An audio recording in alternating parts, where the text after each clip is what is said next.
शंभूराजांचा राज्याभिषेक सोहळा जवळ आला. लगभग 14, 15, 16 जानेवारी शंभूराजांचा राज्याभिषेक सोहळा पार पडणार होता.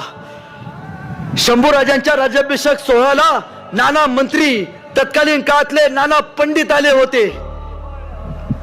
शंभूराजांच्या राज्याभिषेक सोहळ्याच्या सकाळी 4 वाजता शंभूराजांना 2 वेळा दुधानी आंघोळ घालण्यात आली.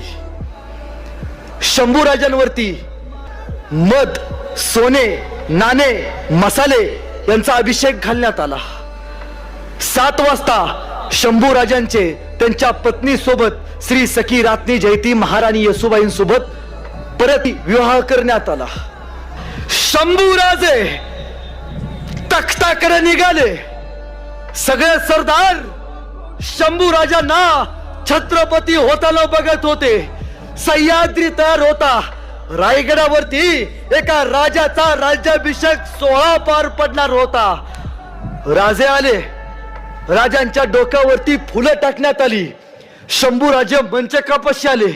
32 मन सोनेरी सिंहासनावर शंभूराजांनी लवून मुजरा केला. हातात राजदंड धरला.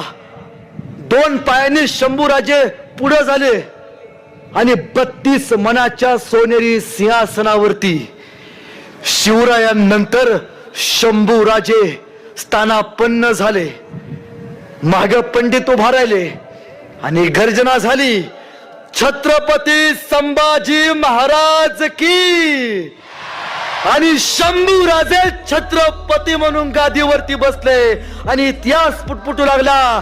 द किंग ऑफ महाराष्ट्र नाही, द किंग ऑफ इंडिया नाही, द किंग ऑफ मराठा नाही, द किंग ऑफ अखंड हिंदुस्तान नव्हे, जगाचे राजे छत्रपती संभाजी महाराज म्हणून शंभूराजांच्या नावाचा जय जयकार झाला.